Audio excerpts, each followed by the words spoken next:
Hello pilots and welcome back to another X-Wing flight video brought to you by Out of Arc Gaming. Today we have game 7 of the Commentary Wars, getting very close to the end of this group stage.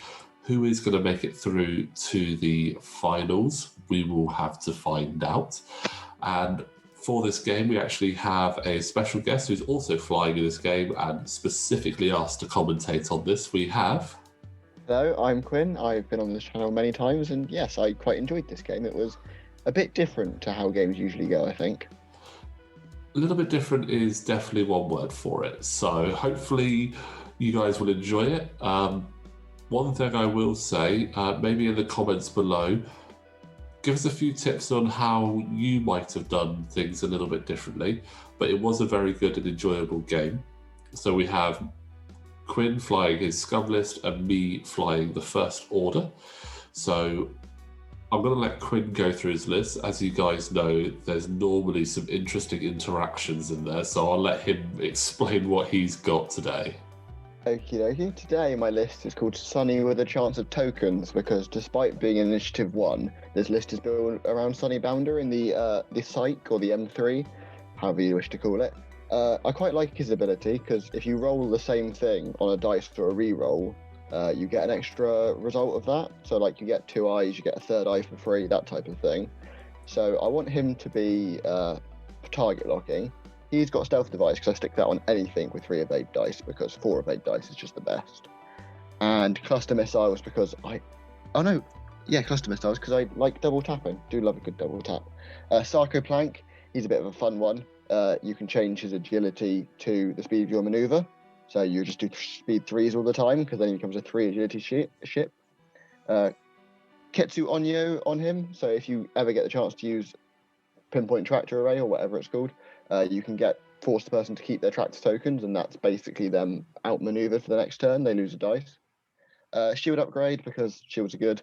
Pattern Analyzer, because actions are good.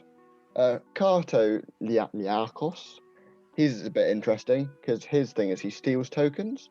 So you could, from your friendly team, whereas you have Palob in the Horde, you can steal from the enemy team. Kato can only steal from a friendly team, so he's not that useful, but he kind of goes in with Manaru, who I'll get to next. Kato's got Contraband, because again, action after a red is fun. Cluster, double tap, kind of my thing. Stealth Device, because I got Debris Gambit on him, so giving him 3 evade dice and that ability to evade means that he's probably not going to get hit that hard. And then finally we have Manaru, who again is a bit of an interesting one with a Scum ship, because he's like a support ship, because you can choose a friendly ship at range 0 to 1 and give your green tokens to that ship, but you can't choose, it has to be all of them. So I've got Perceptive Co-Pilot on him, because I want to give out as many focuses as possible to protect my ships, basically. Manaru is effectively sacrificial in this list. Also Blasters, because if I get a chance to use them, Manaru's only got 2 standard attack, but it's on a turret arc, so if I put that to the left, I've still got the front arc covered, basically. Perceptive Co-Pilot, as I've said, for the extra focus. Baby Bobber as a gunner, because I'm not going to have the focuses on Manaru, so he gives me the chance to change the focus to a hit, so hopefully I get a chance to use that. Contraband Cybernetics, Classic, and Shield Upgrade. Again, nothing that exciting with those 2. And then you're flying, is it three silencers, if I remember rightly? Yes, I have 3 silencers in the traffic light colours, which every time I see that, I remember that is just so glaringly obvious. I have a lot less upgrades on mine. So I've got Blackout at I5 with Fanatical and Advanced Optics. I have Recoil with Deadeye Shot and Advanced Optics. And I also have Rush with XX23 S-Thread Tracers and Advanced Optics. So very much looking to utilise those focuses there with the Advanced Optics to change blanks to hits. And if possible, it would be quite nice to try and get some target locks with the S-Thread Tracers. They're quite cheap, and I thought, I'll just stick them on there and give them a go. Be interested to see if we actually do get those to pan out and help more with my attacks there. But I do quite like triple silencers. I think they can be quite fun. And Silencers is one of my favourite ships, both in terms of model and what the ship can actually do. Like, it's a nice ship. yeah, I mean, it's basically a souped-up interceptor. It's got a really good dial, good strong attack and evade, and 4-hull 2 shields. So what it can do is great. And I love, again, the auto thrusters ability. So the ability to perform an act after you perform an action, you may perform a red boost or barrel roll. So you can double reposition with this thing, which is just crazy. And you've got the blues as well to get rid of that stress the next round. It's got lots of blues. Like it's it's sort of a dial like the Shadow Hunter. That's got a lot of blues as well, but obviously that's much bigger. So it's a nice dial. Yeah, I mean it's got good turnaround maneuvers as well with the 3 Talon roll and the 4K turn. But like I said, all of its forward maneuvers are blue, and all of its 2 maneuvers are blue as well. So it's just really good, and it's got a 1 white hard as well. Now that, I love the fact that a ship can have a 1 white hard. That's a brilliant small maneuver, which I'm demonstrating right there. In fact.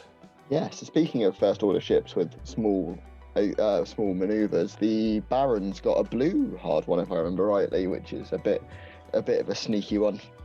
Yes, it does. I mean, the TIE Baron is quite an interesting one. Obviously, it's an interceptor. The majority of its blues are actually in the 1 line. So the 1 bank and 1 harder blue. I do like the Baron interceptor, and I know that I've run a list against you, which was 2 silencers and the TIE Baron, which I imagine you beat me. That was the one where we managed to change 7 crits.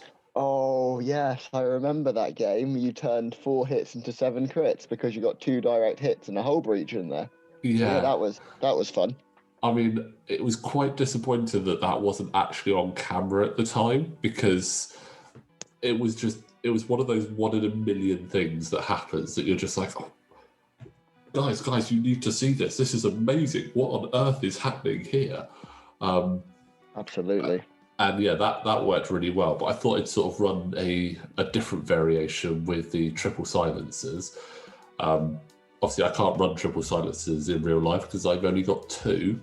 And I'm a little bit reluctant to buy a 3rd one because the 2 I have are the version 1 ones, so they're the really big chunky ones. The better ones. Like, I don't care if it's out of scale. The sheer intimidation factor of having such a large silencer is amazing. Oh yeah, they're great. I love the old ones. The only reason I bought into FO is because someone was selling the first edition silencers, and I was like, these are the coolest things I've ever seen. Yeah, I managed to pick a 2nd one up as well, and I was quite happy about that. So if I can get hold of a 3rd one, that would be great. I mean, I don't dislike the new one. It just, for me, having the old ones, it does just feel a little bit small. And I know it's more in keeping with the scale and whatever was going through FFG's head at the time when they did the first ones, I don't know.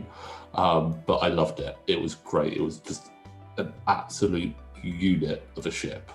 Oh yeah, I mean, it's a bit hard to fly though when it's 3 times the size of the base, so you have to remove it every time you get anywhere near somebody else. And that was actually the ship that made me magnetize my ships. Because of how big it was. As you said, I like to run mine on a single peg. I don't like running my ships on double pegs. I think it looks mine on triple, they're that big.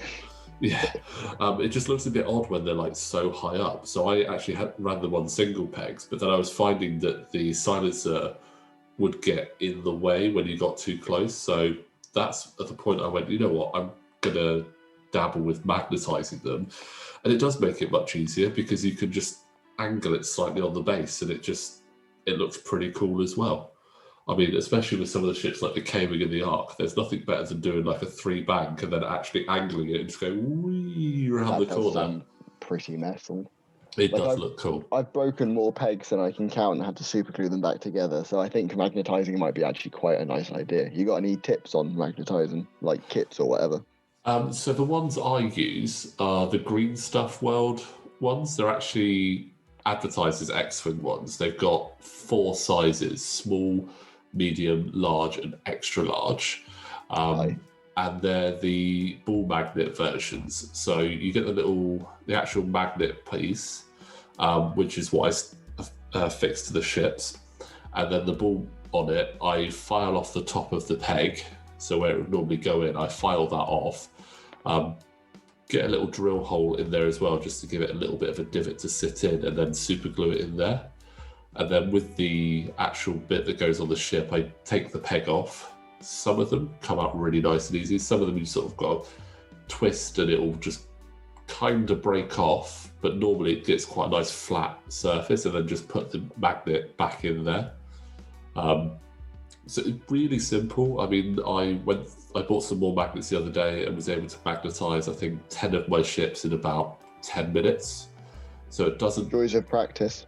Yeah, joys of practice. I mean, of my vast amount of ships, I would say I've got about 90% of them magnetized. So...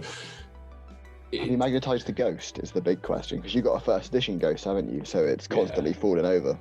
I have magnetized it, but not for the base. So I've magnetized it so that it actually attaches in my display case that I've got for it. Nice. And even then, the point where it actually meets, I've actually had to put a little bit of screw sticking out so that it slots into the magnet, so it's also got that bit of security so it doesn't just slide down. Fair enough. Speaking of units of a ship, the Ghost is certainly something. Yeah, I mean, that's borderline epic. I mean, I'm looking at it now.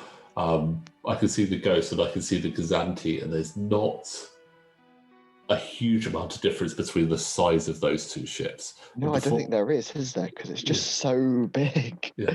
And before you ask, yes, I have magnetized the Gazanti. Yes, I seem to recall seeing a picture of it doing basically a drift around a table at some point. Yeah, I haven't magnetized any of the other ones because those pegs actually go into the ship. So the Raider and the CR90, the pegs actually go into the ship at the back. Oh, so fair enough. Can't magnetize it, but that's fine. But the Gazanti I did. You've done the tie slots on it as well then, so you can still hang the ties upside down?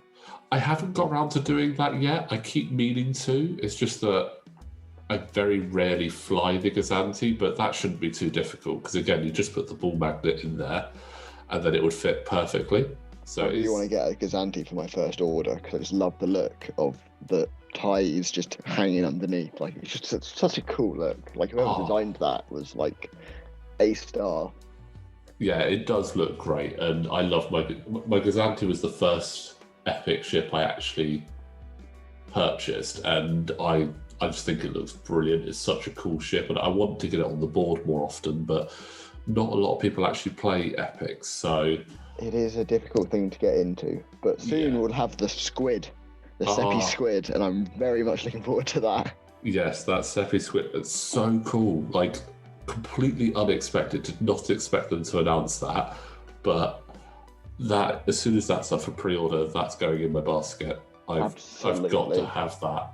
Like the squadron packs, like the instant it's found, it's bought. Like, I want it. I need it. Absolutely. I as soon as I get even a whiff that it's going to be up for pre-order, I will be there hounding the employment website, ready to get that because it needs to go in my collection. It looks cool. And the fact that two of the arms have some articulation to them as well. Which grabbing your prey. Yeah, I'm just really curious as to how much articulation it's got. But again, it does look fantastic. It's interesting to looking back at the game. We're 13 minutes in, basically, and you don't appear to have gone anywhere, and we're both facing opposite directions. So what? Yeah, I was coming across to you, but you've just ran away. Like, what's the deal? So it looks like I'm trying to play quite cagey here and trying to get into an ideal position. So normally I don't spend this long in my positionings. I think I've played a few games recently where I'd gone a bit sort of more hell for leather and it kind of backfired. So I wanted to really try and get the most ideal position. Also, I think I was worried a little bit about that tractoring from Sarko because you love a bit of tractoring. I don't like being tractored. So between that, I was sort of quite wary of that. We'll see if that wariness was a bit too much. Also, you've got 4 ships against 3. I mean, your ships are scarier than mine. I mean, I've got a headhunter, a punishing one that only has 2 dice, and the other 2 who also only have 2 dice. Like, I would say your ships are scarier. But not just because they look it like. But they can pop so easily, as we've seen in other games, with those scary ships suddenly just being very full of holes. So, yeah, it's a little bit of a cagey opening. Hopefully, we will get some action coming in soon. Yes. But I mean, if we go back to your list, obviously, we've seen many lists of yours on the channel now, and they're always quite interesting. They've always got a lot of pieces to them. So you've obviously mentioned that Sunny Bounder getting his tokens is a big part of that. Is there anything else that you were thinking when you built this list? I don't know if I said this on the channel before, but I have, except for the new stuff, I have a list for every pilot. So I was looking through my unused pilots list, and Manaroo was on there. And I was like, there's got to be a use for a really not very helpful Scum support ship, because obviously you give his tokens away, you make him vulnerable, because it's only a 0 to 1, so it's not like he can hang back and be range 3 away and then pass the tokens up like, say, the Hawk can. Or the older tiny mind link from version 1. That's a great name. They should bring that back. So I was thinking, and then I thought about Sunny, who I love, but because Sunny, you only ever get to use Sunny on blanks. But if you've got a target lock, then all of a sudden you've got 3 dice to re-roll. And if you get lucky and get like 3 hits or 3 eyes, that's a 4th dice from a 2 dice attack ship. Like, that's just madness. Yeah. So I was like, wouldn't it be great if Sunny could lock but not be vulnerable? So I was like, I know, I'll get Manaroo in. So those 2 sort of came together. And then I was also looking, I saw Kato. I was like, now he is really hard to use, because why on earth would you want to steal a token from your own team? Because again, he's only 0 to 1 as well. Or he might be 0 to 2 actually, but still, he's not like someone can hang back and he can like use them as stock. And I was like, but if Manaroo's got Perceptive, then I can give 1 to Kato, who can evade with Debris Gambit, and 1 to Sunny, who's focused, so that sort of covers all bases. And then I had some points left over, and I was like, what's the cheapest best ship? And I'm like, the Quadrajet. Because why it's 29 points for all 3 of them, when they're vastly different in terms of ability and initiative, is beyond me. But for 29 points, it's one hell of a ship. Sorry, 20... I don't run the Jakku Gunrunner very often. I'm just having a quick look at this. I believe it's 29 points, because it's 4 points for Ketsu. It'll be like 8 points for shield upgrade, because it's got no shields, and 5 points for pattern analyzer. Yeah, each pilot is 29 points. That's just crazy. Because I don't know why the generic is the same point as the one that's I4 and the one that's I2 and useful, or the 2 that are I2 and useful. Like, it's such a good ship. Like, just like, oh, by the way, you're now tracted. Like, it's so cheap.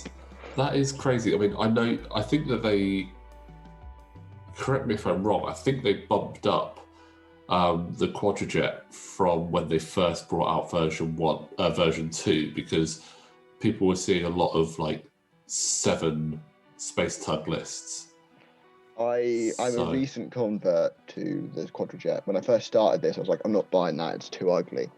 And then I decided I actually quite like it, and also I had to own every ship ever. So now I have it. Yeah, apologies about that. I know that I didn't really help you with that decision in explaining all of what I had, and you suddenly went, oh yeah, actually, I kind of want to buy more stuff now. Yes, it started with the IG-88 aggressors. I was like, I quite like that. And then it just sort of spiraled out of control. Like, I'll just buy everything. It does. It really does spiral. I mean, I remember when I first started, I was like, oh, I'm only going to get Empire. And then obviously in version 1, you had to buy other ships to get certain cards. So it was a case of, well, I've started buying the Rebels, so I may as well finish. Oh, I've started buying Scum. And then when version 2 came out, by that point, I had so many ships where, well, I've got to get all of the conversion kits now, haven't I? Yes, I can see that. And then they went, yeah, we've got Republic and Separatists coming as well. I was like, well, I'm definitely going to be buying into the Republic because I always said as soon as they brought the M1 Starfighter into the game, I am getting a couple of those because I love that ship. I said the same thing about the V-Wing, but I already had 3 factions by then, and I couldn't justify a 4th. But the V-Wing, like the first thing I said when I was introduced to X-Wing was, "Can I fly a V-Wing?" And everyone was like, "Nah, not yet." And I was like, "Oh, No, that only came out in the last 4 or 5 months. I think it was just before Christmas that came out, and I'll tell you what, it's a good little ship. There's some really cool pilots on there, actually. I would agree, but I've never seen it flown well. Like, I can see it's got potential, but I feel like it's hard to exploit that potential sometimes because again, it pops. It's a tie effectively. Well, if you want to, again, slight bit of like blow my own trumpet there, but there was a game that we had on the channel between myself and Madbots where we both had V-Wings. And I like to think that that was actually a pretty good game. I think we flew those quite well, actually. I thought that was game 14. I'll be honest, I don't remember it, but I just meant in my personal flying against them. Like, Yeah. I've never flown against you with them. I might actually have to get the V-Wing back out at some point. It's been a while. I've obviously been dabbling in quite a few different lists, similar to what you're doing, trying to make sure I'm flying all the different chassis. So Yes. I think I might need to go back and actually get the V-Wing back out because, again, it is a really cool ship and I do like it. It's so hard for me to decide what to fly now because I have so many lists and what I consider to be so many ships that I'm just like, what do I want to fly? So it's very much on the fly how I decide. Now I go, what ship do I want? And then obviously I have like a million lists with that ship and I just pick one at random. Yeah, I know what I mean, especially with new stuff coming out. You've got the Phoenix Cells, Sky Strike and Fugitives.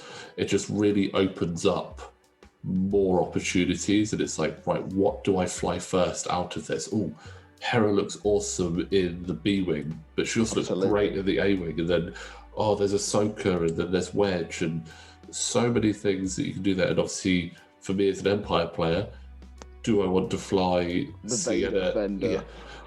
Do I want to fly? Yeah, do I want to fly the Vader in the Defender, or do I want to fly Sienna and Gideon first? I don't know. It's just so hard. Nice. So it's nice to have all these options, though. Especially if you played version 1, there was sometimes you didn't really have as much of an option. I mean, just going back to the game, you've parked yourself on a rock there. Yes, it's because I can see that your silencers are coming in. We've got, I don't know how far into the game now, and you're like, oh, I should probably attack you. Yeah. And Kato needs that support. So the only place I could put the quadrijet, which was useful because there was no way I could get it to shoot you, was try and get it close to Kato,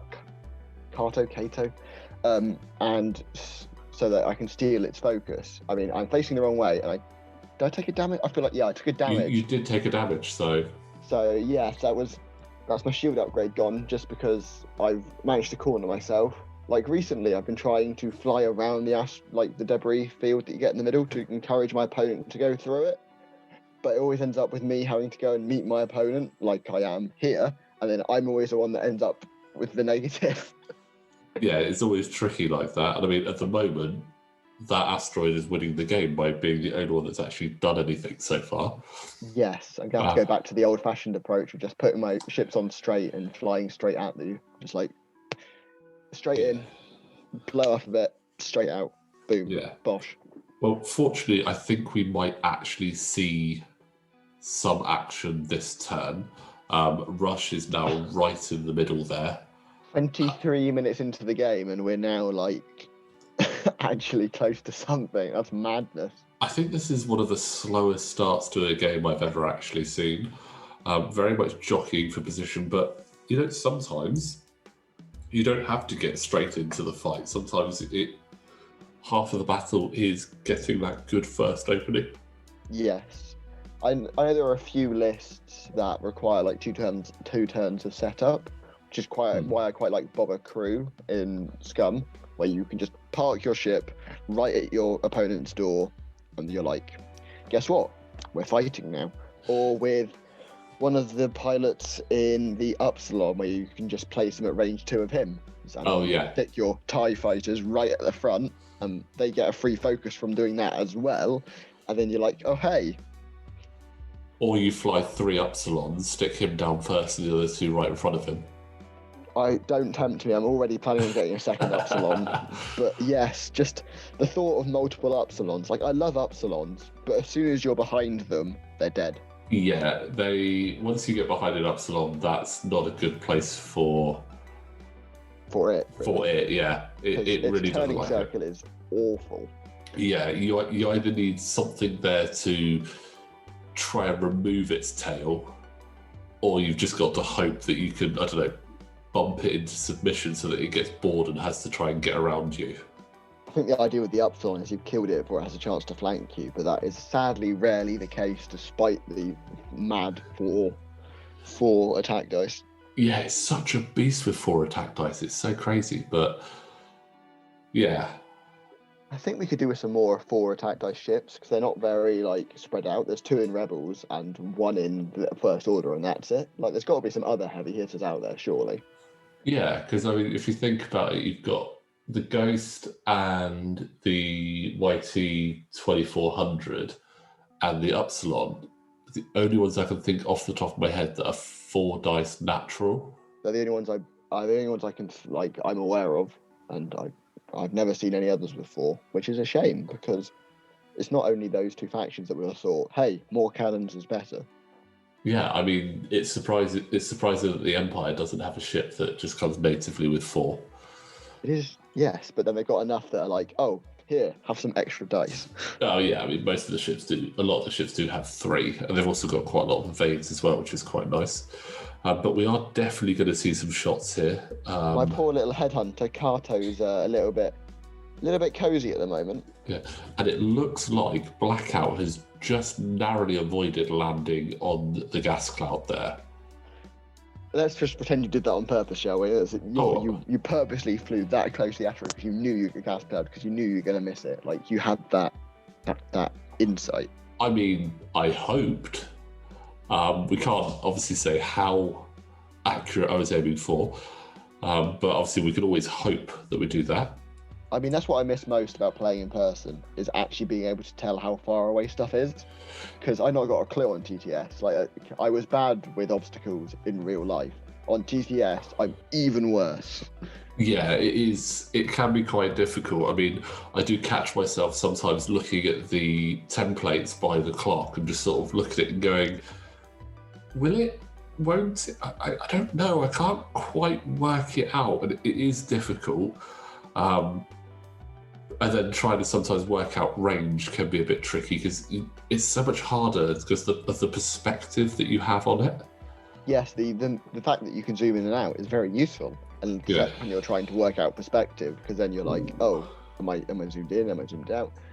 3 dice on my headhunter using that stealth device. Now, if history is to be learnt from, whenever I have stealth device, I roll all the blanks. So I can't remember how I rolled, but we should have a look. Oh, and there is a blank in there, and it's definitely a good job that I used the advanced optics to turn that blank into a hit. So there goes my stealth device. First time it's been shot. It's always the way. I think we saw that with your Star Viper as well, when you had 6 evade dice. 6 evade dice. I got 2 eyes and 4 blanks, if I remember rightly. Yeah, very hurt. Yeah, that was impressive. I think that sort of set a running theme for multiple evade dice not being so good. So we're going in again with the faithful old headhunter. I do love headhunters. They're just a cheap bit of fun. They're also a bit the quadrojet. Yeah, they're also a bit frustrating because they stick around for a long time. So I mean, look, he's now down to 1 health. That did not take very long. No, so ideally, Rush should be at range 1, be able to finish him off. We shall see. Has Rush got any tokens, though? Because you know what it is. You've got no tokens. You're just asking for trouble. Yeah, I can't see any tokens there. It could be the other side of it. I took the target lock with Kato so I could use his custom missiles on that nice setup he gave me. Spend the lock to get a blank, so that's always fun. Oh. And then And it looks like there was the focus, and I've Oh, there used you it on the evade to Oh, yes, because protect of him. course Rush is a 2, isn't he, for now? So at the moment, Rush is a 2. However, the moment he is damaged, he then becomes initiative 6. It's like the opposite of Null, who is 7 until he is damaged. Yeah. And there is... Yep, you're of course fine. So evading the cluster missile there. I do love having multiple attacks a turn. Like, I don't understand why cluster missiles are 4 points, because on something like the Headhunter, not only am I getting an extra dice, I'm also getting a second attack. I think it's because of how situational it can be. I mean, I've seen so many situations where it doesn't quite pan out, because I think when I first started using them, I thought, right, as long as I've got a ship in range 2 and there's another ship within range 1 of that ship, I can then do some hurt. But both ships have to be in range 2. Yes, they have. The only thing on the card you can ignore is the target lock. So it has to be at range 1 to 2 and in your firing arc. Like, you can't do like some people, like I used to, in fact, like, oh, you're at range 1 of this dude, so it doesn't matter if I can see you or not. My missile's going to hit you. But no, they've ruled that out in the rules now. I don't know if that's always been there. Yeah, which is a good idea. It's a good thing, because it was a question that I actually had early on when we started doing the videos on the channel, and it was really hard to find the ruling. And then I think we all just sort of went, actually, yeah, it's definitely that way, and that turns out to be the right way. It's under some obscure thing. It's like the rules for the droids on asteroids about which one gets the obstructed shot is under like an FAQ for collision detector, I think. Like, the ruling's there, but not under what you'd normally look for, because I've never seen I've seen one person use collision detector. I think it was you on your Phantoms. Yes, it was. I actually mentioned this a couple of weeks ago in one of the games, that I do quite like collision detector on a Phantom, because it gives you more space to decloak. And just going back to the game, yep, there we go. That Z95 is still there because Rush couldn't capitalise on his range 1 shot. It was too easy, Phil, is what it was. You should have just 4 dice against 2 to get 1 hit point through should have been a given, but no, too easy. But Sonny's coming in. Come on, Sonny. Oh, wait. A little bit of lag in this last. Oh, I've sunnied. I told you the only time I'd be a Sonny is on a blank, but I didn't have a target lock. Yeah. So I sunnied on blanks, like I say. You don't get sunnies on good things. That was a blank. Like, if I had that target lock, could have rolled again, could have made it up to 4, but... Absolutely. I don't know why I'm rolling dice there. I think I'm just rolling for fun at that point. Just to see if I'd got anything useful, whether it had gone through. Yeah. You were fine. So we have now actually engaged. Yes, but it's what, 30 minutes into the game? Yeah, 30 minutes into the game, we actually get some engagement there. So out of that, definitely worked out more in my favour. Kato, Kato. I didn't do anything to you. No damage to me. You hurt Sarko on the rock, and Kato is down to 1 health. Now here's what I found funny as well. I do remember when we were playing this, I didn't notice that Sarko was facing the other way. Oh yes, because the model is very much the same on both ends. Yeah.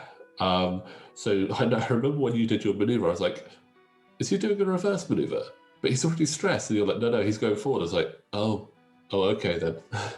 Yes, no, I had to do a red maneuver because I had to land on that rock, and obviously with pattern analyzer, because you do the action in the middle of movement, you can do it even with obstacles in the way, because the obstacle comes after you've done the maneuver.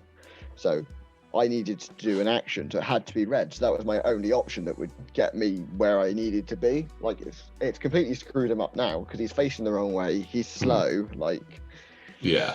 But I mean, the thing is, if you were facing forward still, so towards my board edge, no matter what move you did, you'd be going back over that asteroid. So at least this way, you're not going over the asteroid again. You're going straight off of it. And he didn't do it for nothing. I needed that focus. If I hadn't had that focus to change that 1 eye to an evade, Kato would be dead. Yeah. So it served its purpose. It's a shame that I had to lose a shield to do it, but it did do what I wanted it to. Yeah. But going back to collision detector, so So it says you can barrel roll or boost over obstacles, right? Even without spending the charge. Mm-hmm. So if you're in, like, say, an E-wing, and you've got that linked action, and you boost over an obstacle, can you then do that linked red target lock? Because you normally skip the engagement phase, but you're already in it. Not engagement, activate, no. Action step, sorry. Yeah. Yes, because collision detector. So while you boost or barrel roll, you can move through and overlap obstacles. After you move through or overlap obstacles, you may spend one charge to ignore its effects until the end of the round. But say you don't spend the charge, because you can barrel roll or boost without spending the charge. Like, that's a separate effect that it gives you. So if you don't spend the charge, then you would still be affected by it. So you would still skip your action step or take damage. But you're already in the action step, so do you lose the ability to do your linked action? Because the E-wing's got a boost red target lock. I mean, the way I would look at it is, imagine if we say, look at the positioning of Blackout now. Yep. So imagine he's just boosted up there and he wanted to do a barrel roll, linking off that. Now, because the obstacle is there, that means he wouldn't be able to complete that. So with collision detector, the way I read it is if he's gone over the obstacle and you're affected by it because it skips the action step, you then can't take that link part because it's like failing the link. That's what I thought it would be. I didn't think it would be as good as, you can finish what you're doing. It's you skip it from where you are. It makes more sense. You skip it from that step. So you wouldn't get the stress unless it was obviously over a debris. So you wouldn't get the stress from linking the action. You just wouldn't even be able to actually set up that link, which is why spending the charge at that point is definitely worth it, because then you can do that. I mean, it's interesting that there's so many cards now that are like, please land on an asteroid. So you've got Marge Sable, you've got the Teflon Belly Run now. Or the Teflon Belly Rub. Teflon Belly Rub, very nice. And Backwards Tail Slide. They're all like, hey, guess what's cool? Obstacles. And I mean, those ones are great. And then you've got the other ones that interact with it: collision detector, grappling struts, landing struts. You've got the mining guild tie that doesn't mind going over obstacles. So there are lots of things that almost encourage you to utilize them. It's interesting with Belly Run, because that wants you to land on an asteroid, which is usually a horrendous idea. Yeah, but for a Y-wing, it's brilliant. And I mean, I'm pretty sure that there is like, I've read this in like one of the Rogue Squadron novels, I think it was, where they did something similar with Y-wings and X-wings. But there's probably more recent canon stuff in there as well that someone will hopefully pop in the notes to let us know, because it'd be great to actually read that. But a lot of it, they do sort of take the inspiration from stuff that does happen in the comics and novels. So I believe Starbird Slash and Backwards Tail Slide are from the Resistance TV show. Yes, Starbird Slash is actually also referenced in the Rogue Squadron novels. So they utilise that with the X-Wings, obviously, like the hammer, and the A-Wings are essentially like the rapier that comes in. They do like that quick blast through, all guns blazing, straight out the other side, and then turn around and do it again. I don't think they actually refer to it as a Starbird Slash in the Rogue Squadron novels. I'd have to go back and reread them. And I would suggest anyone that hasn't read them to read them. They are brilliant. But they do use a similar tactic in there. And as soon as I saw that card, I was like, that's basically that. It's got very nice art, that card. I do quite like it. The RZ2 going through the over the Upsilon. I think a lot of the cards have really good arts. I think one of my favourites is the Deadeye Shot with the LA-80. I love that card. My favourite now is the new Sabine Gunner, like that one of her in full Mandalorian armour, shooting down a TIE fighter. It's just like, damn. Yeah, that is pretty cool. I mean, I do miss some of the alt art cards you had from version 1. I got the Soontir Fel art card not long before they actually announced version 2, actually, which was a little bit of a shame. So I didn't get to use that card very often, but it was still a nice card. And you had the Lambda alt art card, which I believe pretty much I think it became an upgrade card. I don't have my cards on me, but it looks like an alt art card for like fire control system or something, I believe. Oh, the Fire Control System has an alt art card where it's 2 officers like at a console. In a sort of like a reddy pinky background. Yes. Yeah, so that was the original Omicron Group Pilot alt art card in version 1. So, yeah. I wish more of the full art cards in 2.0 were actually alt art, because most of them are just the picture that's been massively cropped to fit on a normal card, but in full, which is nice because the picture looks much better being like actually the whole picture. But still, it'd be nice if they were alt arts rather than full arts, if you get what I mean. Yeah, no, I do completely know what you mean. There are a few, but I think some of the alt art cards they had from version 1 were fantastic. So we did just have a shot from recoil on Sarko there, doing 1 damage. Looks like this is Sunny. Sunny, of course, not being able to Sunny because you don't Sunny when you get useful dice. But he is able to get some damage through because... About time. 40 minutes into the game and I finally hurt you. Yeah, because Blackout does not have a focus, so that's 1 shield down on Blackout. That was unfortunate. I mean, if Kato had made that K-turn rather than bumping, he would have been in a beautiful place behind you, but Bump's going to bump. Oh, was it Sunny or was it Manaru, actually? I think it could have been Manaru that was taking the shot. I guess it was Manaru because it looks like we're lining up Sunny now. Yeah. In that case, maybe I can Sunny. That would be nice. 2 rounds and repeat? No, but you've got the focus there, though. Well, the 2 focuses that you've stolen. Well, no, Manaru gave them. Kato steals, Manaru gives. Manaru's got some subtitle like gentle something or kind something. Because, that's just what you want in a Scum pilot is niceness. I'm just used to Scum stealing everything. Stealing tokens, stealing the win. Stealing attack dice from RZ2 A-Wings. That wasn't my fault. Like that's just. He could have taken the damage if he didn't want to lose his suppressive gunner is such an overpowered card. Especially on an I6. Like unless it's a big ship that can take the damage and is in a good place, like you're just going to lose dice. It's like it doesn't cost you anything. Like why focus when you can take away attack dice? Like it's just hilarious. Yeah. So it looks like I think you're debating target locking to see if you can get a second hit. I think to try and Sunny, but you got the crit instead. I mean, a crit's good, but at the same time, I would have preferred a hit. So I would have got 3 hits in, like done like a Bosk effectively. I do like Bosk. Bosk is cool. Yeah, well, there's some more damage. There's that's the final shield. Were you going on Blackout or? Yeah, I rolled 4 dice. I'm assuming you were going on. Oh no, you're going for Rush. So it's a shield off Rush now as well.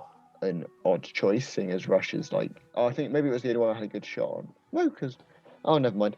Maybe Rush seems like an odd choice because I don't want to damage him. Because if I damage him, he gets an advantage, much like the Ozatuk. Yeah. Obviously, the Ozatuk's one is better. Like good old. Well, get the extra attack die. Yeah, that is pretty good. There's a 4 attack dice chip, but you say it's not natural. It's only when it's damaged, which is obviously not normally a good thing. Yeah, a manipulated 4 dice ship. Yeah. I mean, it does mean you can get 5 dice out of it, unlike the old Outrider, which you only get 5 dice if you got Trick Shot. Yeah. Or Jan. Do love putting Jan with basically anything. Like Jan is my favourite. In the Hawk with her. Choose someone in your attack arc. Get a stress. They have an extra attack dice now. It goes well with everything. Oh yeah, I mean that is pretty good, and I mean you normally pair it with Near Numb as well, so it gives you all your banks are reduced in a difficulty, right? Yeah, all blue banks, so she's always stress relieving because the Hawk doesn't have that many blue maneuvers by itself. I think it's just 1 and 2 straight and the one banks. Yeah. So if you obviously are able to increase that with Near Numb, because you can't exactly stick an R4 Astromech on a Hawk, which is a shame. No, I put Near Nub. There's 3 pilots that like Near Nub. Lando, obviously, because Theatism.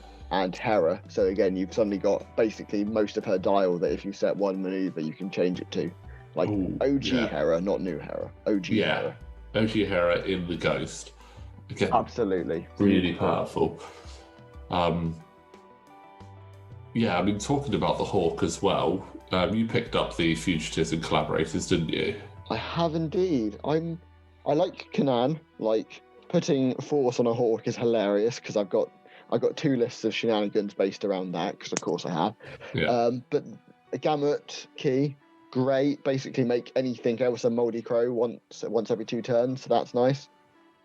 Tupusk, Tupusk is like he could be very useful if you're flying against Republic, but other than that, he's just a cheap I5. Like his ability is very much not one that I can build a list around because his ability is entirely based on my opponent. Yeah. But yes, Which is good to always see the difficult. Hawk and the Scum Y-Wings get some love, though I'm confused why the new Scum Y-Wings don't have an illicit or a mod slot. Yeah, it is a bit strange, but I mean, to be honest, the one thing I love about that pack was the paint job on the Hawk. I just thought it was amazing. It looks so good in black, like Yeah. damn. And even those Y-Wings look great in black as well. Yeah, and you can So- fly them with the Swords Renegade U-Wing and X-Wing because they're dual faction ships, so you can have Yeah. a whole fleet of basically alt designed black ships, and they all look very nice. And also, if you had the old school Z95s as well, they don't look quite as good because it's more of an off-white, but you've got those for a black and white scheme as well that you can stick in there. Oh yes, the original Black Sun ones, not the 2.0 ones, which I think have a better paint job because black and gold is just nice. Yeah, it does look. They do look pretty cool, and I am half tempted just to pick that up just because it's a nice looking ship. But I mean, you can fly so many of them that you can never have you can never actually own too many unless you own 9. yeah, true. I mean, I've got 3 because I've got the original Scum ones and I've got the Rebel one. The blue Rebel one looks very nice. I have to be honest. It's my favourite. It does look really cool, actually. And obviously, as well, there is another paint scheme for it, which is the Nashtar Pup that you get with the YV666.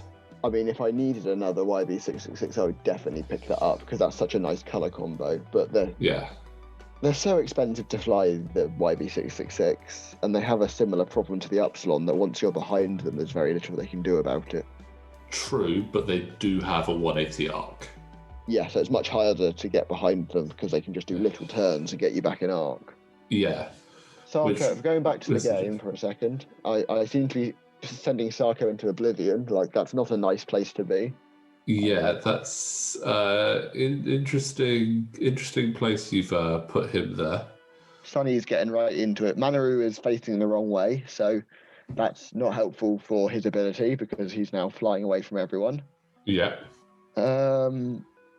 Did I bump? I can't. Have I moved? I don't think I've moved Carter yet. No, I haven't. No. We're on the I2s, aren't we? So. Yeah. So, and you've got initiatives. So it'll be Sarko. Rush has just moved. Then it'll be Kato, Kato, however we want to pronounce it. Not K2SO. No, I do love a good K2SO though. Yeah, K2SO is cool. And there's the K10. I'm assuming you must have flipped Controls. No, you didn't. I don't think. I know I wasn't. You might not. You don't think it was stressed previously, which is strange. Maybe you weren't doing a K10 I earlier. think last turn where I bumped, I was hoping to bump whoever was at the back. Yeah. Within blackout, but then you went in a complete opposite direction, and then that obviously didn't happen. Yeah. I'm not very. I have a big problem with this game where I forget that my enemy ships move. Yeah. So I put in my dials to perfectly surround where they are now and make a nice kill box, and then obviously by the time you've moved, the kill box is very empty, and I'm now in the kill box instead. I'm not gonna lie. I've had that as well, where you think, oh, this is gonna be amazing, and then you're like, oh yeah, they still need to move. So it's trying to get that one ship in there that's going to bump. Like Sunny or Sarko would be like the ideals for you to get that early bump in. Yes. But it's again not easy, and it looks like I'm trying to get out of Sunny's arc there and hoping to still maybe get some shots off. Yes, I mean Sarko is Ooh. quite the sitting duck at the moment. Manaru's out of it as I expected. Yeah. Sunny quite possibly out of it as well, actually, because we all seem to be facing in different directions. And Kato is also out of it because he is miles away. Because yep, you going for Sarko? We get Sarko. I do love the fact that the traffic light colour scheme, colour dials are still in that right order as well. They've managed to retain the red, yellow, green order. Yes, that is quite nice. What blows up the quadrajet in number 7? It's not a silencer, is it? No, it's the SF. Oh, it's a shame. It's either is it the SF or just the FO? I know that Poe Dameron obviously flies the SF down with Finn. I think that'd be a fun thing to have for the Resistance, have a captured, like Sabine's tie, but obviously I guess it's only a quick thing in that. Yeah. It's not like Sabine's tie, which is like an actual story piece. Actually had a bit of an arc in there. That was a hull breach on Sarko there, by the way. Great. So I'm still hanging in there though. Yeah, still hanging in there. Not going to get a chance to use Ketsa anytime soon, seeing as I can't track to anyone because I'm facing the wrong way. Yeah. I mean, going back to what it's saying about having the SF in the Resistance, I don't think I like that idea. Have you played Battlefront 2? A little bit, not a lot. Because it's only really like a convenient ship that happens to be around. It's not like a set piece like Sabine's tires, but they steal another one. So it's not like it's a one-off thing. It just seems to be that whenever they're trying to escape, that's the only ship that the First Order has that can take more than one person. Yeah. So, I mean, yeah, it's quite cool, but I think that there's other ships that they need to put in with the Resistance. I mean, I'm still curious as to whether they'll do the T-80. I mean, they've got to because they look like they're planning to because the underslung blaster cannon says Resistance X-Wing and not T-70. Yes, it does. So, and I mean, the Resistance needs ships. I mean, it's not like they've got many, is it? Like, they're missing the B and Y wings, which, depending on who you ask and what sources you consult, are either exactly the same or a tiny bit different from the original ones. The Y wings, I believe, are. From the stuff I've read, the Y-Wings are different. They've had a lot of their offensive capabilities stripped back. I think they might have had the cannons taken off of them, so they were more gunboats. That's going to be a hard thing to bring into the game. Oh, this ship has no... That would actually be quite an interesting ship. Like, this ship has no primary weapon. Well, no, I think it would have the primary weapon, but you wouldn't have access to turrets and turrets to it, which is the difference. But again, I think the Y-Wing sort of lends itself to, like, a Y-Wing with a dorsal turret is almost a staple on there. Yes. So I do wonder if they'll just do what they did with the Fugitives and Collaborators pack, because the pilots in that are from Battlefront 2, but they don't actually fly Y-Wings. They fly Republic-era stuff after the OT. And obviously they can't just release, like, a one-pilot Scum arc, so they put them in the Y-Wing, but they've obviously changed its slots, so I wonder if they'll go with that type of thing, because if it's just a modified A4, then perhaps they will just modify the A4. I mean, I'd be a little bit disappointed if they did just add a B-Wing and a Y-Wing to the Resistance, because it would just be a slightly different flavour of Rebels. I mean, you've already got the X and A. From judging from the films, I mean, look at that logo. Their logo is a recolored Rebellion logo. Like, there's been very little effort put into the design of the Resistance, sadly. Yeah, I mean, it kind of makes sense, but I don't know. I think the other factions have more ships that they can still play with. I mean, you look at the First Order, we still don't have a designated bomber for them. We don't have the TIE Whisper. We don't have the TIE Dagger yet. We don't have the Knights of Ren ship, which I think could be probably a large base ship, which could be quite interesting. Like although it would be essentially another heavy crew carrier, I think. Do you think they'll actually do a bomber in the Knights of Ren ship though? Because a bomber's not in any of the films, if I remember rightly, and the Knights of Ren ship is a blink and you'll miss it thing. So like. Well, do you think they're important enough to be included? I mean, if you really think about it, the Punisher and the Phantom were never in the movies. But that was back when Legends was fair game, and they were Yeah. fairly expanded upon in Legends. But there's not that wealth of material for the present canon yet because Disney killed all the good stuff. Yeah, true. I mean, obviously you've got a lot of shits like the E-Wing. E-Wing is in that sort of vein as well. The E-Wing, the K-Wing, and there's Scourge. the Scourge. Yeah, so they're all going on that basis, but I don't know. It's interesting. Like I said, I think there's still more ships to come for First Order that we have actually seen. Resistance could Dagger obviously... is most notable. Yeah. I mean, a lot of people asking about the First Order Squadron pack, and I know there was the sort of announcement or leak at the beginning of April where it did have sort of rendered pictures of the TIE Whisper and the FO bomber, which essentially had reversed bomber wings, which I'm not going to lie, looked amazing. I would buy It did that. look pretty damn cool, I'll admit. But yeah, I mean, like I said, there's other factions that still need a bit more love when it comes to their ships. Like Republic still need a large base ship. Separatists still need a medium base ship. Separatists still need a medium base ship. Resistance don't have a medium base ship. But then do they have any ships that you could make into a medium base ship? Like the transport would seem most likely, but I guess the scale of the transport's not actually that big. Yeah, well, they did the transport, didn't they? Yes, it's a small base, which I thought was a bit odd. Yeah, if it's the transport that you see at the beginning of 7, where Leia comes out of, that's clearly a lot bigger than an X-Wing. Yeah, I mean, it's huge. It's clearly a medium base ship at minimum. So I was quite surprised about that. But again, I like that. I mean, I've never actually flown it. It deploys a small ship, doesn't it? Well, it doesn't deploy it. You can take it apart to have a small ship. Which I do like. I think that is quite cool. It's a shame it can't deploy it, though. Like, it's an escape pod. Why is it not? Or is it? No, it's not, is it? It's a transport pod, they call it, or something. Yeah, it's a transport pod, so it's yeah, because that's obviously, I'm pretty sure that's the one that Finn and Rose use in The Last Jedi. Yes, I believe it is. And when they go to Canto Bight. It was originally called a B-Wing version 2 cockpit, but I believe that's been retconned since the new B-Wings were basically just B-Wings that were slightly curvier. Yeah, they did look at it. It did look like it was going to be like a bigger B-Wing cockpit, giving them a crew or something. So, but we don't know. Obviously, we still got more ships that we're waiting for. Everyone's lamenting that we haven't heard anything about the Razor Crest yet. And what other new ships are we going to see in the Book of Boba?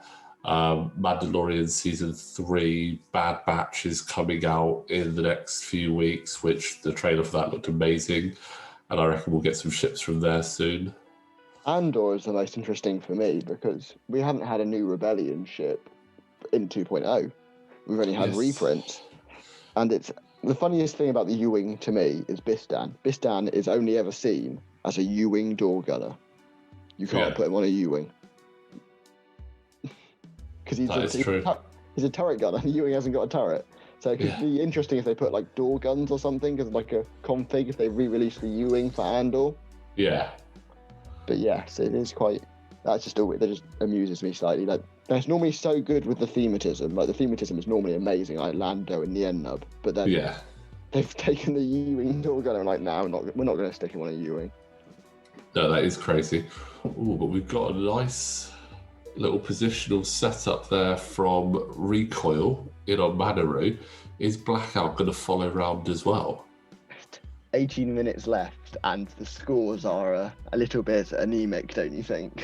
Yeah, the scores are quite low at the moment. I would admit that. Yes, but I mean, I've got 2 ships half pointed.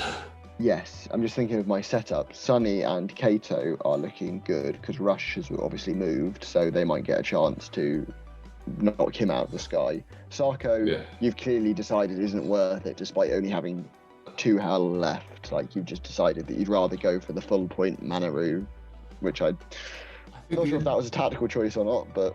Well, I think the interesting thing with Sarko is where he's in that corner, chasing him down is actually going to be quite tricky, because I know that the silencers are quite manoeuvrable, but it does limit where I can go. So if I go straight after Sarko, it means that I've got to take even longer to get back round to everyone else. So it almost makes sense to come round, try and cause a bit of pain onto Manaru, and then get back round. And it looks like Advanced Optics to turn that to... Was that just the one hit? So nothing going through there, unfortunately. Yeah, your focuses are not helping you, unfortunately. No, but I do have a range 1 here from Recoil. Manaru is going to be fine, because I'd said so. I mean, it's a shame that you don't already have some damage on you, because if Deadeye's shot would be live due to the fact that I am Recoil, and when I'm in range 1, I count my bullseye abilities as just being in range 1. But I don't think you're stressed, so I don't think you can do that. I don't believe Deadeye shot is negated by stress. Let me tell you. No, but Recoil's ability, you can only treat me as being in your bullseye if you're stressed. So he's quite hard to set up. Oh yeah, while you are stressed, you may treat the enemy. Well, he was Recoil was stressed there, so. Oh, okay, that was fair enough. It's interesting also looking at Manaru, putting Baby Bobber on it, because I've got all these nice shots. Can't use Baby Bobber because there's more than one ship in my attack arc. So I think I'm going to swap him out for the old faithful Suppressive Gunner, because Suppressive Gunner rule. Mind you, our Manaru is only initiative 3, so would it actually be that useful on him? Yeah, because obviously Suppressive Gunner, you want that to be on your higher initiatives to get that early interaction in, which is where it worked so well for you the other day on Dengar with Swarm Tactics and Bosk. I mean, it was brutal. You were negating 2 ships a turn. Ooh, that's a nice roll. That is a nice roll. That's not a very nice roll. Yeah. So there's half points on somebody. Yeah, it looks like it's half points on Recoil there. So wow, creeping back up to you, 1 shot, and I'm almost at what you're at. So that's yeah.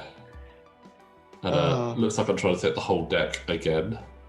I love it when TTS is playing funny with us. It does certainly have its quirks, but yes, we wouldn't be without it. Let's face it. Like, can you imagine having gone the past year without proper X-wing? Like, we would have forgotten how. It would have been upsetting. It would have been very upsetting, actually. I mean, having TTS, I've said it many times on the channel. Having TTS has been a bit of a godsend. So thank you very much to the devs there. And looks like we do have a cluster missile coming in onto. Oh, that's not a great cluster missile, though, is it? No, but you've got the target lock, so it's all right. Let's hope so. 2 hits. It's not terrible, but that's better. But that's just as good. Yeah. Actually, it's better because the odds are against you, but you still managed it. Yeah, and obviously you can't trigger the second because Blackout was outside of range 2. Yeah. But Rush now gets to shoot back. Will he finish off Kato? I mean, he's got to, right? Like, it's 3v2. I've got no tokens. I've got 1 hull. Like,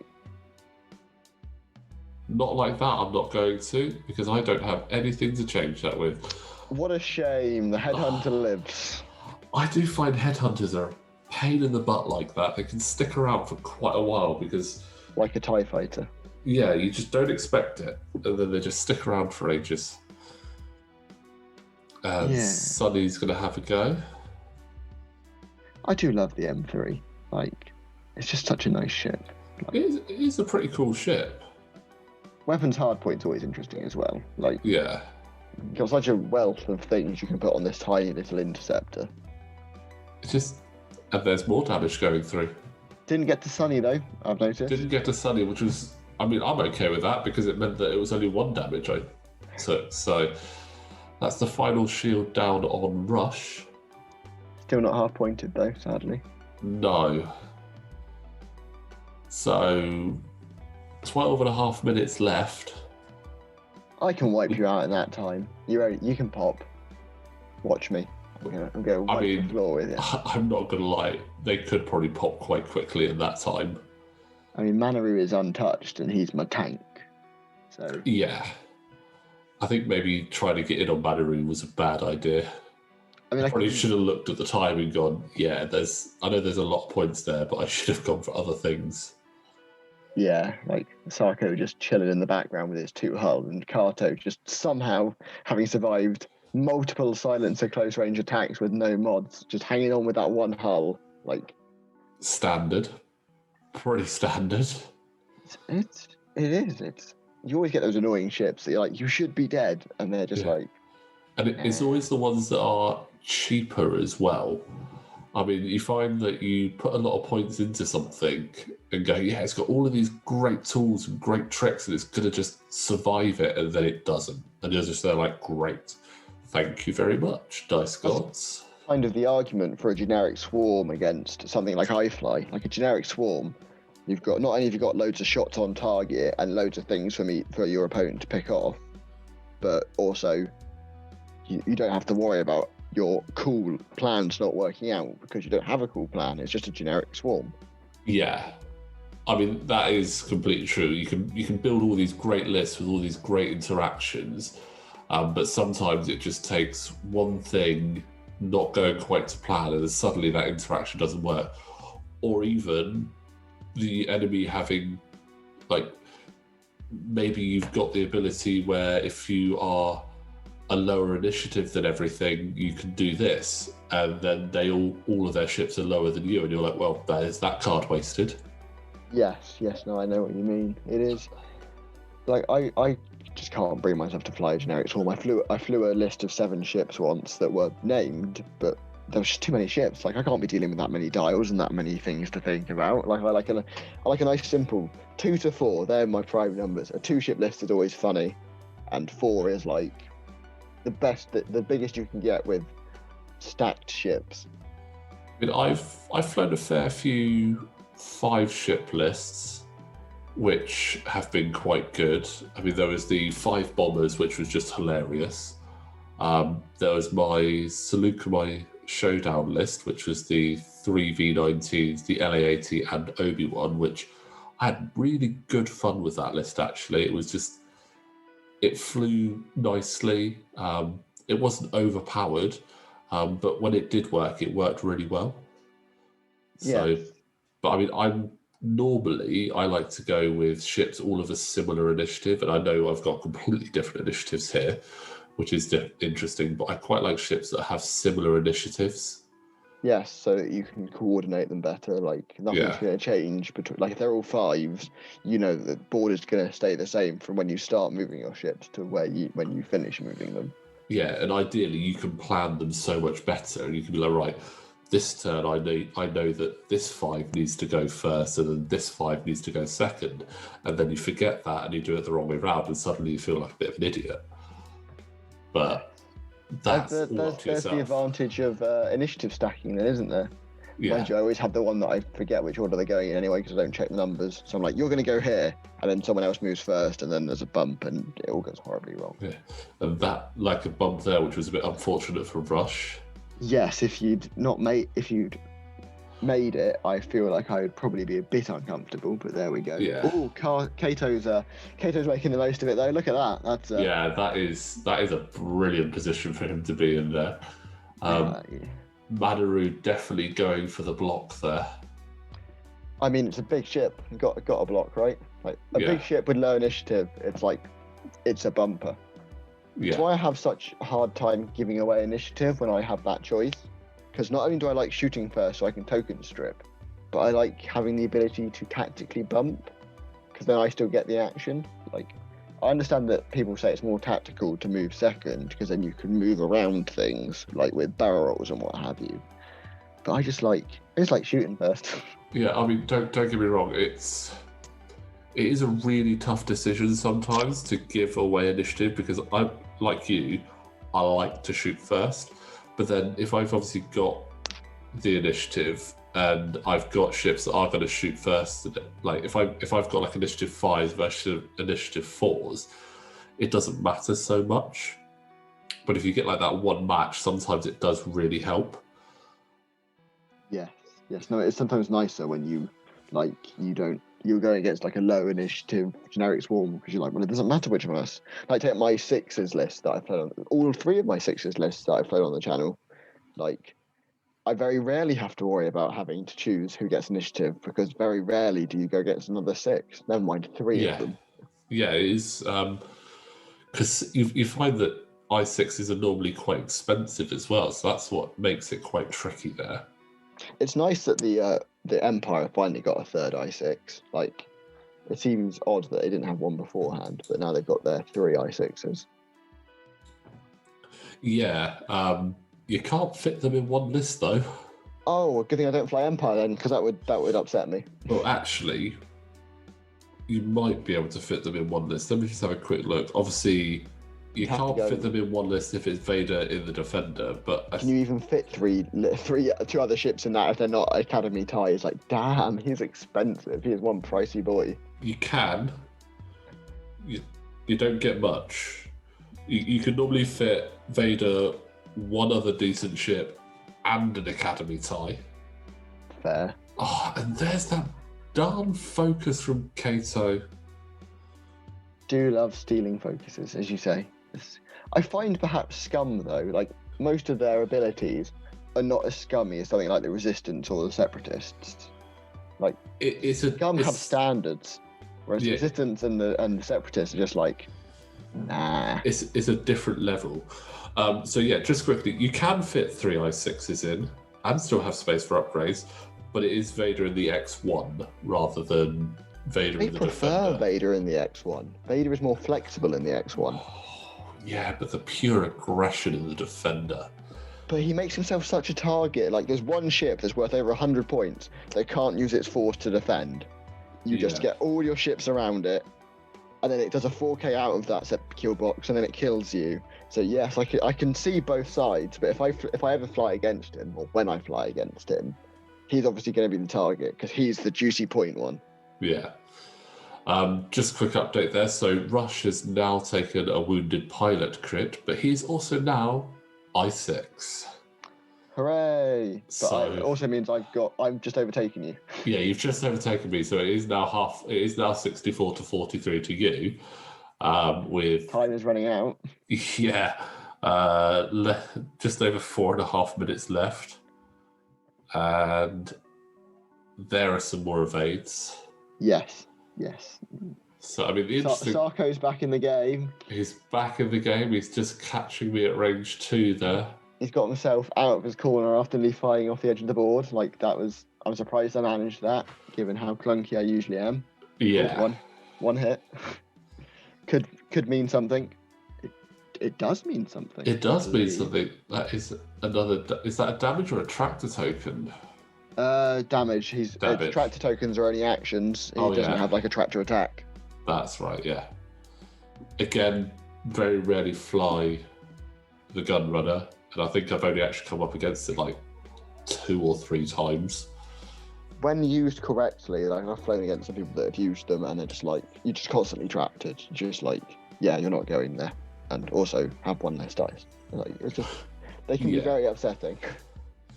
I mean, which ship do you think utilises tractor better, the gun runner or the Nantex? The Nantex, because they get multiple advantages from it, provided you have gravatic deflection and ensnare. Ensnare. But also, then even without it, with spam text where you tracked yourself and you're like, I'm in your arc. No, I'm not. You get that, like, they are, but then they definitely pop. Like, I've seen a fair few Nantexes just take one barrage and just like, bye-bye. Oh yeah, I came up against a Nantex list, and it was when Nantex were very popular at the time, and I was just like, oh great, here we go. And I managed to block their ability to do all their crazy shenanigans. I had great shots and just went pop, pop, pop, and it just worked in my favour. My favourite tractor ship is the Shadow Hunter with the type Shadowcaster, yeah. Yeah, Shadowcaster, because you're like, oh, so I've hit you, so you're now tractored. So you're going on that rock and you're not shooting this turn. Yeah, it is pretty cool. A lot of people. I like the Shadowcaster as well. I think it's a really cool model. I have a lot of people I've heard people complain that it's not Star Warsy. It's too like Star Trekky or Battlestar-y, which I guess is probably why you like it. I mean, I could see the arguments that it's quite Star Trekky. I mean, it's got a sort of like Romulan bird of prey, sort of like with the two big nacelles on the side. It does almost look like they've cut off the body part of a Federation ship and then just stuck the nacelles on the side. But I think then again, you look at like the cockpit of it as well, and that sort of like changes it to be a bit more Star Warsy. Yeah. But I just think it's a cool looking ship. I love it. I love. It's one of those ones. I love the model and I love the ship. Like its dial is amazing. Its pilots are amazing. Like, it's just. I mean, its title card is amazing. Yeah, I like a Sarge Ventress on it. I know a lot of people like Ketsu, but I like a Sarge actually. I think she's a great pilot on there. I also love Sabine because it's just like, oh, you can't touch this, because you're just like, oh, I've got a free eye and I've got Perceptor co-pilot and you're not going to hurt me. Yeah, it is pretty powerful. We're into the last round by the looks of it, and I am winning. Yeah, it looks like we are going into the last round. You've decided to bug out with a blackout. You're like, no, you're not getting these 70 points, so you're just running away. I think the downside was I was facing straight at Manaru, thinking I'm probably going to bump into him, and I'm stressed, so I couldn't just K-turn. No. Like, if I could have K-turned, it would have been absolutely brilliant. But unfortunately, the K-turn was not an option at that point. Nope. But then you've got things like Rey's Falcon, which is an odd thing to call it. And she's like, oh, you're stressed. Do a sloop. Why not? Yeah. Oh, you're stressed. I've got Corsella. I've got 3 stress. Oh, I've done 1 blue maneuver and now I don't have 3 stress. I hate the Resistance so much. Like, they're so scummy and like that. Like, every faction needs a, oh, you're stressed, now you're not anymore card, because that would be very useful.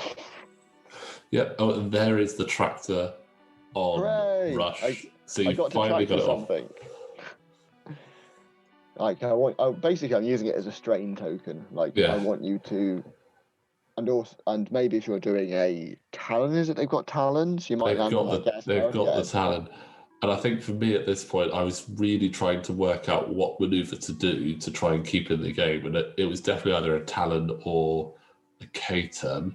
I mean, a straight K would probably make a lot more sense if you were thinking about where my ships were going to end up. See, now I do something fun with Manaru where I flip Contraband Cybernetics, so I can do a sloop despite being stressed and an action. Yeah. And I think I do a rotate as well, just to stack up those stress tokens, because looks like you have. One can only do a linked red rotate. It's nice that you can do it linked, but I'd prefer if it was like the SF and it was a white rotate. But there we go. Yeah, I can see that you did rotate that. But yeah, I was about to say with Rush, if I do a Talon to the right, ship right, that would be quite nice. Yeah. If I had that dialed in, and there's a bump from recoil. I mean, I assume you're just going to go all in on Kato or Sarko because they should both be dead by now. Yeah, somehow. Yeah, they should be dead. Sunny and Manaru are completely untouched. Like, I mean, if I'm able to get Sarko out, that would be enough points for the win by 1. Oh, and if you get Kato, you won't. Oh, I would have assumed you would have won if you'd blown up one of my ships and hadn't blown up any of yours. But your ships are substantially pricier. Yeah, the same size. My ships are substantially pricier. So I've got 22 points for Sarko and 21 points for Kato. So taking Kato out would actually put us on level. But unfortunately, given the position, I think I've kind of got to try and just go all in on Kato because I can't hit Sarko there. No. It's just interesting that Manaru is 1 point more than Blackout. Like, I can't work out if Manaru is better, because obviously Blackout's got more dice and more maneuverability, but Manaru is a tank. Like, I guess they're not really comparable because they do completely different things. Yeah. And that's it. Oh, well done, you finally killed a headhunter. It's only taken the entire game. 75 plus minutes to kill a headhunter, and I finally managed it. How many silences does it take to kill a headhunter? 3. 2 to run away and 1 to actually shoot it. Yeah. Sunny's seen some action. See if you can take away that stealth device with my... Yeah. I love stealth device. Stealth device and elusive are like my 2 go-to cards. Like, I mean, right now you've got Not like that. Oh, well, advanced optics would allow me to change one. It 5 dice. Come doesn't on. look like I did it. Oh, I wouldn't have mattered. You got the evade anyway. Yeah, you probably kept it for me shooting back at you. Oh no, I you did. did It looks it. like I did spend it. We just hadn't changed it straight away. So But I'm still good. yeah. So now we've got recoil. Going to take a shot at Sarko. Can I steal the win? Oh, we're at equal points. So one of us needs to kill someone else. 64, yeah. The problem is, you could take out recoil potentially. I mean, I just need and blackout is the only one I can get half points on, and he's out of it. I mean, Sonny's got a shot on him, but Sonny's got 2 dice, so that's unlikely to do anything unless I can actually Sonny. Yeah. Ooh. So pushing for it there with recoil. Come on, Sarko. Not what you want. One evade down to one. My ships are hanging in by the skin of their teeth. Damn. That was your last shot as well. That was my last shot. So it is now. It's all on my ships. Completely in your hands. Come on, punishing one or not punishing. Jump master. Jump master 5,000. Come on, we can do this. We can take. Yeah, I wanted to take pot shots at blackout because I thought that was more likely, but you're just out of range. But yeah, I mean, obviously you've got half points on recoil, but you've got 2 shots at recoil, so maybe you can take him out. I've got the numerical disadvantage, especially when I get 2 blanks. Yeah, that doesn't help. Come on, Sarko. Sarko, show me what you're made of. Well, right now it looks like you're made of just rivets and rust. And that's about all that's holding you together. Oh, that's a nice crit. Oh, that's tasty. Oh, that's tastier. Yeah. Wow. This is down to the nail, man. I'm on my last shot. Yeah, this is tense. Oh, I've marked Sonny because that makes it invisible for reasons I don't quite understand. Yeah. So put that range 3 on blackout. Range 3 on blackout, yeah. No, I think that, if I get both through, that's half points and I win. It would be. Come on, Sonny. Oh, only the one. That doesn't matter. That's the game. That's a draw. And you evaded anyway. Yeah. That's final salvo time. It is 64 to 64, so it does. This is the first time I've ever had this happen. It's the first time it's happened on the channel, and it's the first time I've ever actually come down to final salvo. Same. I was about to say that no ships had died for the entire game, and then I just saw Kato. I was like, oh yeah. Kato's bit the dust of finally, at long last. So, for those of you that have never seen it or don't know final salvo, essentially the way you decide who wins is for the ships that you have left on the board, you roll the same amount of red dice as they have attacks. So for me, I have 3 silencers with 3 attacks, so that's 9. And I have 3 with 2 attacks, that's 6. So you have quite the numerical advantage. Yeah, so you count up all the hit results, and then if they are equal, that you then count up the critical results. And whoever has the most wins. Yes. Somewhat unsurprisingly. So, I mean, I have the numerical advantage here, so that is 2 hits, so a hit and a crit. That's not great off 9 dice. That's probably why I didn't take out your headhunter. No, that is. I also get a hit crit. Damn. Crit. So not only have we drawn in the game, we've drawn in final salvo. So now it's time for final salvo. Yeah. I mean, after this, you just rock, paper, scissors, right? I guess we final salvo. It can't happen twice, surely. That would be ridiculous. Right, so second final salvo. So 3 hits and a crit for me. If only you'd rolled that in the actual game. Yeah. And that's 3 hits, no crit though. Oh. Ooh. Just about. You just scraped it. So the W there does go to me on final salvo. But we both get an MOV of 0, so we both get 200 points for the leaderboard. So that's the best possible loss. Yeah, and if we let's switch over to the scores. So yeah, as you can see in that final game, we both got an MOV of 200.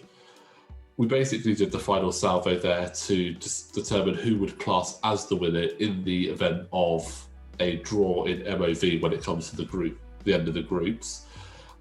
So 200 points apiece there, and it puts the table looking like this with 7 games gone. Fergus still firmly at the top there.